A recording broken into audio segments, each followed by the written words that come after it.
ఇంటి కోసం ప్లాన్ వేసుకుంటాం, కారు కోసం ప్లాన్ వేసుకుంటాం, బడ్జెట్ సదుపాయాల వంటివన్నీ చూసుకొని చర్చించుకొని మరీ నిర్ణయం తీసుకుంటాం. మరి మన జీవితంలో అపూర్వమైన అతి మధురమైన ఘట్టం గర్భధారణ గురించి ఇంకెంత శ్రద్ధ చూపాలి, ఎంత ముందుగా సన్నద్ధం కావాలి? గర్భధారణ ఆషామాషీ వ్యవహారం కాదు. భార్యాభర్తల శారీరక మానసిక పరిపక్వత, జీవనశైలి వంటి పలు అంశాలు దీనిపై గణనీయమైన ప్రభావం చూపుతాయి. తల్లికి కొన్ని రకాల పోషకాలు లోపిస్తే పిండం ఎదుగుదల దెబ్బతినవచ్చు. తండ్రి కాల్చే సిగరెట్లు, తాగే మద్యం వంటివి పుట్టబోయే బిడ్డ భవిష్యత్తును నిర్ణయించవచ్చు.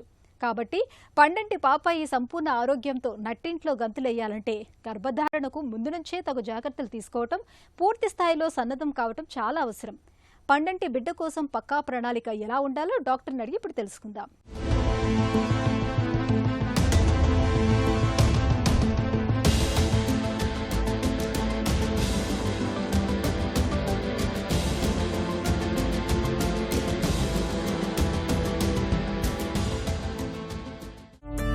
ప్రీనేటల్ కేర్ అంటే ఏంటి? దీని ప్రాధాన్యం ఏంటి? ప్రీనేటల్ కేర్ అంటే మనము పెళ్లి చేసుకునే ముందు ఏ ఏజ్లో కన్సీవ్ అవ్వడం అన్నది ఇంపార్టెంట్.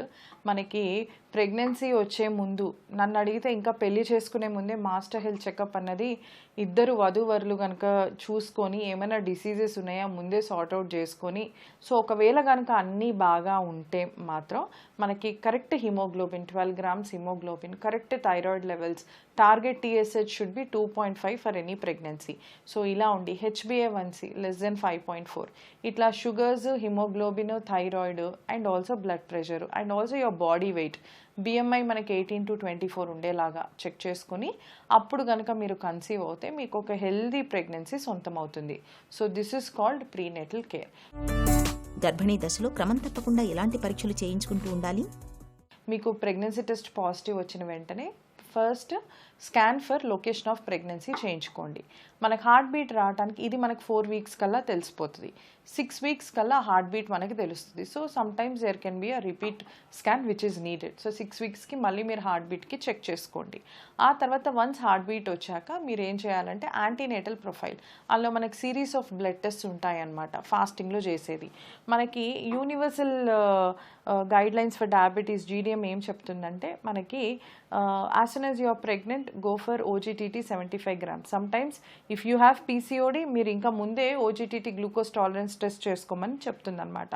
సో అది చేసుకోవటము, blood grouping and also creatinine, HIV, HbSAg, VDRL, HCV and this thing CBP, CUE, ఇవన్నీ PTINR if needed and thyroid, ఇవన్నీ చెక్ చేసుకొని మీరు మళ్ళీ మీ గైనకాలజిస్ట్ని కలిసి మళ్ళీ తర్వాత 12th weekకి మీకు NT scan which is very important, దాంతోపాటు పెంటామార్కర్ టెస్ట్ చేయించుకొని and every 6 weeks you have to repeat CBP and CUE. And మీకు కనుక డయాబెటీస్ వచ్చే ఛాన్స్ ఉంది అనుకుంటే ఎవ్రీ 6 weeksకి ఫాస్టింగ్ అండ్ పోస్ట్ లంచ్ కూడా చేయించండి. సమ్ టైమ్స్ 24 to 28 weeks మధ్యలో OGTT 75 grams మళ్ళీ రిపీట్ చేస్తాము, చేయించుకోండి. And TIFFA scan is scheduled at 20 weeks and fetal 2D echo is scheduled at 24 weeks.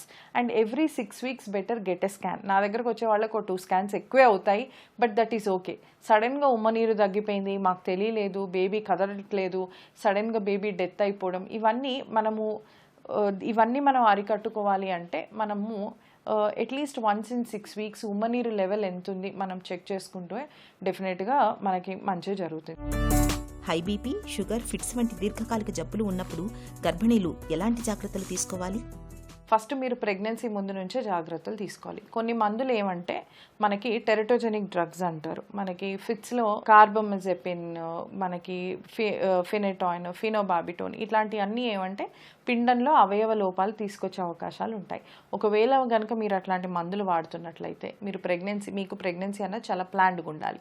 Planned pregnancy చేసుకోండి. మీ న్యూరో ఫిజిషియన్ని కలవండి. డాక్టర్ గారు నేను ప్రెగ్నెన్సీ తెచ్చుకోవాలనుకుంటున్నాను, నాకు మందులు మార్చండి అని అడిగితే వాళ్ళే మీకు సేఫ్ డ్రగ్స్ అన్నవి చెప్తారు.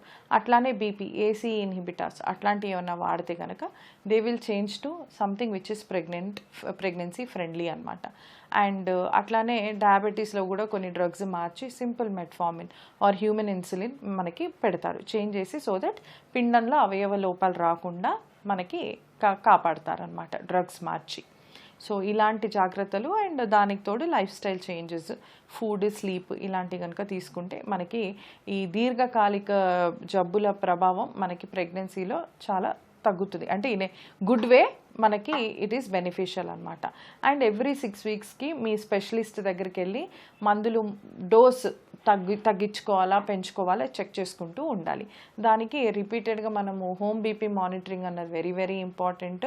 అండ్ ఆల్సో ఫిట్స్ అప్పుడు కూడా మనకు కొన్నిసార్లు బీపీ తోటి కో ఎగ్జిస్టింగ్ ఫిట్స్ కూడా రావచ్చు, దాన్నే ఎక్లాంప్సియా అంటాము. సో అట్లాంటి టైంలో కూడా మనం బీపీ అన్నది కంట్రోల్లో పెట్టుకోవడం వెరీ వెరీ ఇంపార్టెంట్. షుగర్స్ కూడా మనకి హోమ్ గ్లూకోజ్ మానిటరింగ్ అనేది వెరీ వెరీ ఇంపార్టెంట్. ఒక గ్లూకోమీటర్ కొనుక్కొని మనకి ఎండోక్రైనాలజిస్ట్ ఎలా చెప్పారు, fasting, post lunch or post dinner ఎప్పుడు ఎలా చెక్ చేసుకోవాలి. దాంతో స్లైడింగ్ స్కేల్ ఆఫ్ ఆట్రపిడ్ అని ఉంటుంది.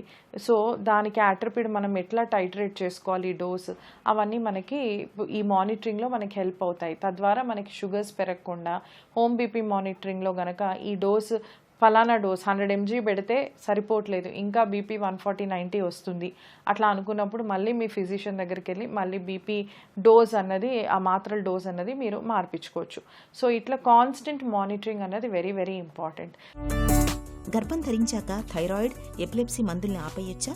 వాటి మోతాదులను ఏమైనా మార్చుకోవాల్సి ఉంటుందా? గర్భం దాల్చాక థైరాయిడ్, ఎపిలెప్సీ అన్నవి మనము ఎప్పుడు కూడా స్పెషాలిటీ సూపర్విజన్లో మనం చెక్ చేసుకుంటూ ఉండాలన్నమాట. వాళ్ళు మీ ప్రెగ్నెన్సీకి ఏది సూటబుల్లో అది మారుస్తారు. మళ్ళీ తర్వాత డోస్ కూడా మన సిమ్టమ్స్ని బట్టి ఆల్టర్ చేస్తారు. ఈ థైరాయిడ్ అన్నది ప్రతి 6 వారాలకు ఒకసారి పరీక్ష చేసుకుంటూ ఉండాలి, ఫాస్టింగ్లో చేసుకుంటూ ఉండాలి. దానికి తగ్గట్టు డోస్ పెంచటమా తగ్గించటమా అన్నది మనము చెక్ చేసుకోవాలి. Most common subclinical hypothyroidism is sometimes dangerous. కొన్నిసార్లు బేబీ అన్ఎక్స్ప్లెయిన్డ్గా చనిపోతుంది. చనిపోవడము it may be because of subclinical hypothyroidism also. This hypothyroidism can lead to BP రావచ్చు మనకి థైరాయిడ్ నుంచి. బీపీ నుంచి అబ్రప్షన్ ప్లెసెంటా, మనకి మాయ అన్నది ఊడిపోవచ్చు బ్లడ్ ప్రెషర్ తట్టుకోలేక. సో ఇలాంటివన్నీ జరుగుతూ ఉంటాయి. సో ఎప్పుడు కూడా మీకు ఎండోక్రైనాలజిస్ట్ ఎప్పుడు రమ్మంటే అప్పుడు రావాలి, ఏ టెస్ట్ చెప్తే అది చేయించుకోవాలి. గర్భిణీ దశలో ఆహారపు అలవాట్లు ఎలా ఉండాలి? గర్భిణీ దశలో ఆహారపు అలవాట్లు అంటే ఫస్ట్ బయట ఫుడ్ తినకూడదు. ఎప్పుడు కూడా యాపిల్ అండ్ పొమగ్రనేట్, ఒక యాపిల్ ఒక దానిమ్మ అన్నది ప్రతిరోజు మెడిసిన్ లాగా తీసుకోండి. అండ్ ఆల్సో షుగర్ ఉన్న వాళ్ళు కొంచెం జాగ్రత్తగా ఫ్రూట్స్, మీకు డాక్టర్ ఏది అడ్వైస్ చేస్తే పియర్ ఫ్రూట్ కానీ యాపిల్ ఫ్రూట్ కానీ అట్లా లో స్వీట్నెస్ ఉన్న ఫ్రూట్స్ తీసుకోవాలి. And handful of dry fruits soaked, అంటే మనకి 5 ఆల్మండ్స్ కానీ, అంజీర్ ఫ్రూట్ కానీ, లేకపోతే వాల్నట్స్ కానీ ఇవన్నీ సోక్ చేసుకొని హ్యాండ్ఫుల్ తీసుకోండి. పొద్దున సాయంత్రం గ్లాస్ పాలలో కొన్నా కూడా మనకి పెరుగులో ఎక్కువ కాల్షియం ఉండటం, ప్రోబయోటిక్స్ ఉండడము జరుగుతుందన్నమాట. సో పాల బదులు మీరు ఎక్కువ కర్డ్ తీసుకున్నా కూడా పర్వాలేదు. ప్రతి ఒక్కరికి పొద్దున సాయంత్రం 2 గ్లాసులు పాలు ఏం అవసరం లేదు. మీకు ప్రోటీన్ పౌడర్ కనుక సజెస్ట్ చేస్తే హాట్ వాటర్లో కూడా మీరు కలుపుకొని ప్రోటీన్ పౌడర్ని మీరు తీసుకోవచ్చు. Always having browns is very good, like brown sugar, brown రవ్వ, బ్రౌన్ బ్రెడ్, బ్రౌన్ రైస్ తీసుకోవడం very very important. And also 5 liters of water. 5 liters అని అంటారు. 5 liters అంటే ఇంక్లూడింగ్ ఎవ్రీథింగ్. మీరు బటర్ మిల్క్ తాగినా కూడా మీరు ఫ్లూయిడ్ కిందనే మీరు కౌంట్ చేసుకోవచ్చు. కొబ్బరి నీళ్ళు తాగినా ఫ్లూయిడ్ కిందే కౌంట్ చేసుకోవచ్చు. And 1 cup of salad is very important. And రాత్రి పడుకునేప్పుడు కూడా మీరు బటర్ మిల్క్ ఫ్రూట్ జ్యూసెస్ కన్నా కూడా మీరు బటర్ మిల్క్ అట్లా చేసి పెట్టుకుంటే మధ్యరాత్రి ఆకలి వేసినా కూడా మీరు అవి కొంచెం తాగినా కూడా మన గట్టుకి కూడా చాలా మంచిది. అండ్ ప్రోటీన్ గురించి మాట్లాడాలి అంటే నాన్ వెజిటేరియన్స్ 2 eggs తినొచ్చు if you are not a diabetic. If you are a diabetic, you can take 2 egg whites or 1 whole egg you can take. తర్వాత 4 మంచి మజిల్ ఉన్న చికెన్ పీసెస్, మనకి కొంచెం గ్రిల్డ్ చికెన్ మనకి 4 పెద్దవి తీసుకుంటే it is good. 100 grams protein వెళ్తుంది మనకి. And also 1 piece of salmon fish. ఇవన్నీ మీరు మార్చి మీరు తింటూ ఉంటే మనకి ప్రోటీన్ సోర్స్ అనేది వెళ్తూ ఉంటుంది. మనం తినే ఆహారంలో ప్రతిరోజు ఆకుకూర పప్పు అన్నది వెరీ వెరీ ఇంపార్టెంట్. ఎందుకంటే మనకి హిమోగ్లోబిన్ కావాలంటే మనకి protein mighty and iron mighty is very important. So ఈ ప్రోటీన్ అన్నది మనకు పప్పు నుంచి వస్తుంది. అండ్ ఆల్సో ఐరన్ అన్నది మనకు ఆకుకూరల నుంచి వస్తుంది. సో ప్రతిరోజు ఆకుకూర పప్పు తినటం అన్నది వెరీ వెరీ ఇంపార్టెంట్ అన్నమాట. గర్భంలో పెరిగే ప్రాణానికి తొలి డాక్టర్ తల్లే. అందుకే నవమాసాల ప్రయాణములో తల్లి తన ఆరోగ్యంతో పాటు లోపల ఎదిగే బిడ్డ ఆరోగ్యం విషయంలోనూ ప్రత్యేకంగా జాగ్రత్తలు తీసుకోవాలి. సరైన పోషకాహారం, క్రమం తప్పకుండా వైద్య పరీక్షలు చేయించుకుంటూ ఉండాలి. అప్పుడే పండంటి బిడ్డను సొంతం చేసుకోవాలన్న కల సాకారం అవుతుంది.